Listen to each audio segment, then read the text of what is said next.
It's 5. It's offer review, and I did a little bit of testing of KANG in Arena, and he does seem Arena viable. I think I like this team quite a bit.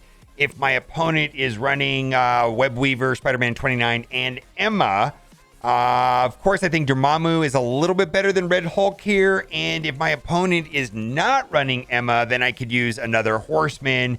I have a 100,000 power KANG, 4 red, 4 yellow, and he is level 75. Gear tier 14. I think he's arena viable. I think he's good. There were some situations where if I had him at higher red stars and yellow stars, where his ultimate would have just wiped the board and they would not have been revived. His ultimate on turn team seems very good. I think he's going to be an arena viable team. And if you take a look at Apocalypse kit, it pretty much says that Emma is not going to be viable because the Horseman speed cannot be reduced by any other thing other than slow. It's basically applies to Emma. So Emma is going to go away when Apocalypse is out, and I think that the mirror matches are going to be defined by KANG. And if two sides both have Apocalypse, the offensive team, which has the Cable-ish passive, is going to go to the team with KANG, who can really only be used on offense. So I have nothing but good things to say about him. Now, a lot of questions about his ISO,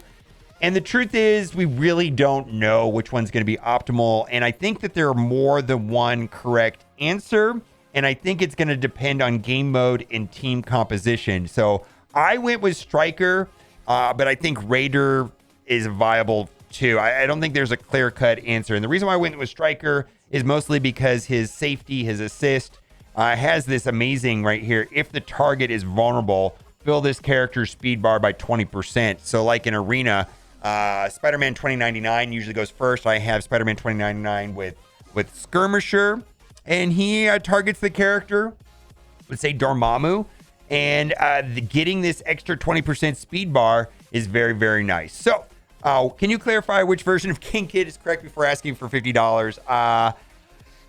Just the general, excuse me, just the general take from the Twitch community and people that I've talked to at large is that KANG is good.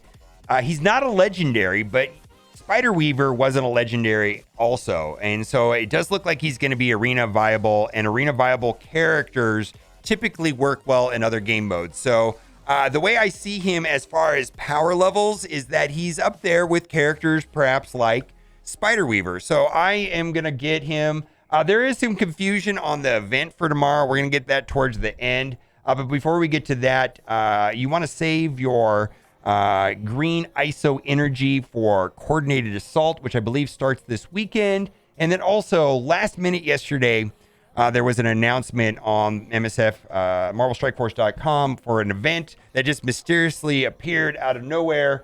Starts on February 27th, and going to have some good rewards. Absorbing Man and Titanium, which we might need for that KANG event, which has very good Blue ISO 4 and Blue ISO 5 on the higher tiers. Unfortunately, I'm not going to... It looks like it's a Kraken-only event in a lot of ways. One way you can put your Power Wars to effective use during this Driving Force event is utilize the new Cut and Run bonus event. During Cut and Run, the cost to refresh supply store reduced by 50%. So if you're looking for a particular item, Cut and Run is the time to visit the store. Be sure to take advantage of the Cut and Run is making its limited run. So this is going to be basically a spend power cores and buy offers event. Not a fan. It's more of like a complicated offer, if you ask me. The event for spending gold orbs was very easy, and I was able to get a 5 red star Ultron, which was significant boost in stats, going from 1 red star to 5 red star. He is a dark promotion credit. I do think this is a very relatively easy event. I think I had about 30 orbs saved up. This person right here had 22 gold orbs saved up, and they were able to get through it. I think that's fantastic. Now, KANG offers are not great. Most of the offers for KANG did not have orbs, and you just had to buy him, and it felt bad. This right here will get you to 3 stars. I did buy the $100 offer, which had 180 KANG shards, feels bad. It is what it is. We got 5 King shards and 600k gold for $3. I bought that just for the gold. And then here is the other offer that I did buy, and I bought it once. And I don't know if I'm going to buy any more offers, but we had $100 for 180 shards. Pretty pricey. And then there is the same offer. Got a duplicate there. This one right here has the orbs, which you can also purchase for like over 600 cores. Those are the standard orbs, which average, let's say, a little more than 8. And then we have the standard gold offers. I do like this gold offer. There's 2 of them. There's one for $10 and there's one for $30. I don't know if I screenshot the $30 one, but the $30 one has 3 times the amount of gold orbs, and it has 3.25 million gold. Not that these are great offers, but they're like you're better than most gold offers. It's not like an amazing offer, but you only get these offers if you've unlocked KANG, which you have to buy the offers, right? It's still no real word on what the unlock event, the milestone event, is going to be like for KANG. And we're going to get to the KANG hunt event, which starts tomorrow in a moment, because a lot of people are asking me about Pimtech. This is the corresponding training material orb. There's one for $10 and there's one for $30 if you need training materials. And then they are also selling Titania and Absorbing Man right there, which is a little bit better than the normal offers. The normal offers are $30 for 50 character shards. So here you're getting 50 character shards for $50. Do what you got to do. And then this is what everybody's been asking me about. Is this worth doing? And the reason why people are asking is that there is this KANG the Conqueror event that is starting tomorrow, and it's called KANG Hunt.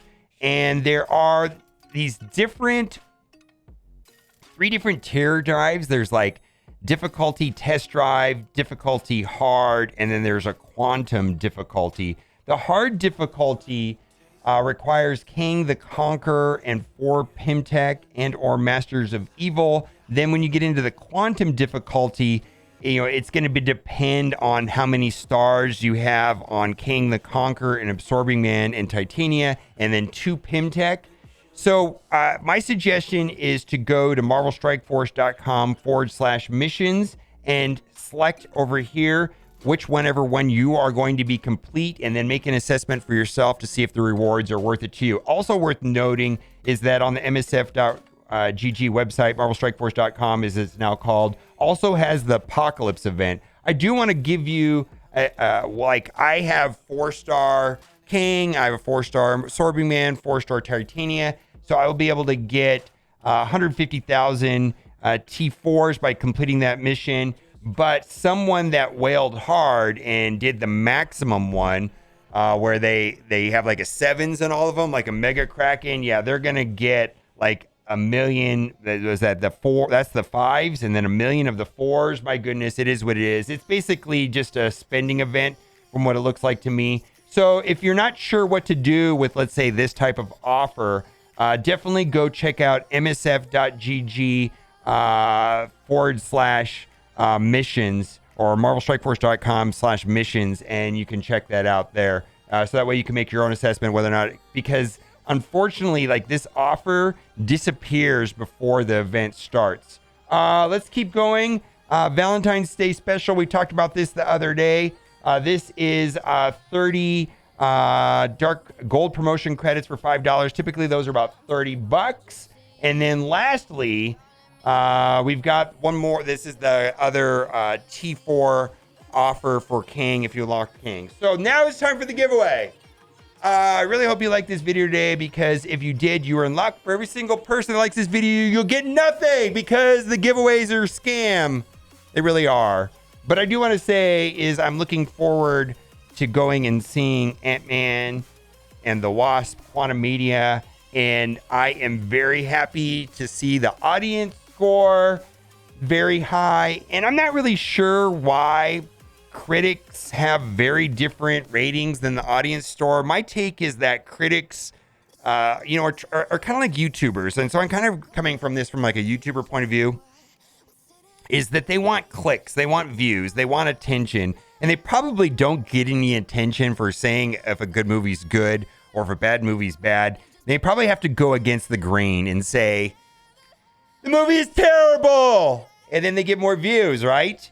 I don't understand it though. Or maybe they're looking for like super, I don't know, man. I have simple tastes. I like explosions and stuff in movies. I just want to be entertained. I don't know if I care if the movie is like thought provoking. Maybe I have simple taste. But anyways, I'm going to go see Ant-Man. I'm sure I'm going to love it. I'm glad the audience loved it. Let me know what you think in the comment section. And as always, thanks for watching. Keep it gaming. Bye for now. I'm taking the world, you'll see. They'll be calling me. They'll be calling me royalty.